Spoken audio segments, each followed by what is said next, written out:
Hi, I am Nici Romo, and I play Romaine Patterson, Kathy Connolly, Lee Fondakowski, Amanda Gronich, Allison Mears,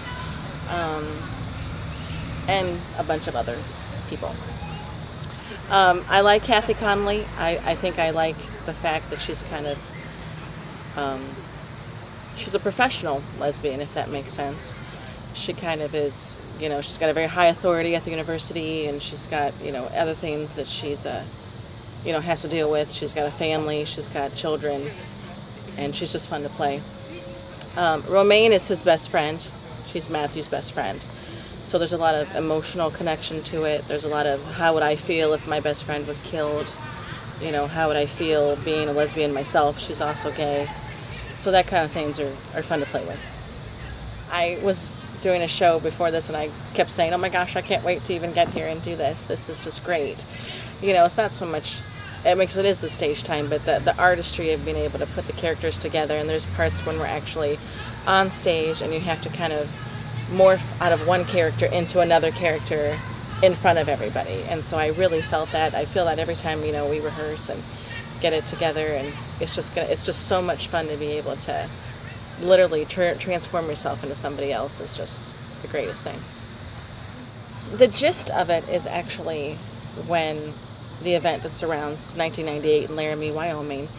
Matthew Shepard is a young student. He's a homosexual, and kind of what happens is actually, this is the aftermath of what happens with what had happened to him, and which is he was beaten and left tied to a fence and left there to die, essentially, from these two other people.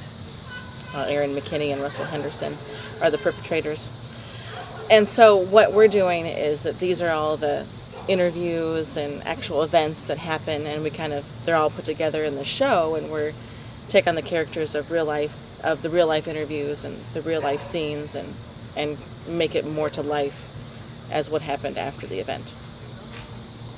I guess what I want people to walk away with is that, you know, no matter who you are, what you do, you know, everybody is capable of violence, first of all. The problem is how we deal with our feelings and emotions and outlet kind of thing, if you will. Also, people know that you have to be accepting of everybody. You know, I am a Christian, and I think that everybody is put on this earth to be together and to learn how to function together and love each other, even if we're different, even if we're yellow, even if we're polka dotted.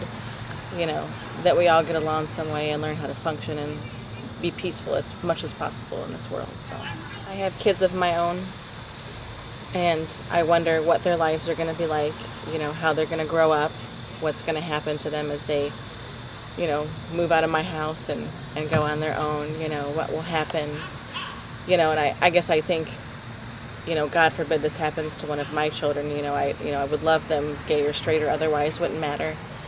But if they run across this kind of hate, or if they run across this kind of a violence, you know, my goodness, what would I do, kind of thing. And I actually, his mother is one, I have one snippet, I play that for a small second, and, you know, that's on a personal level for me, is that, you know, he's someone's child, he's someone's friend, he's someone's, you know, essentially everything. So I can relate to that.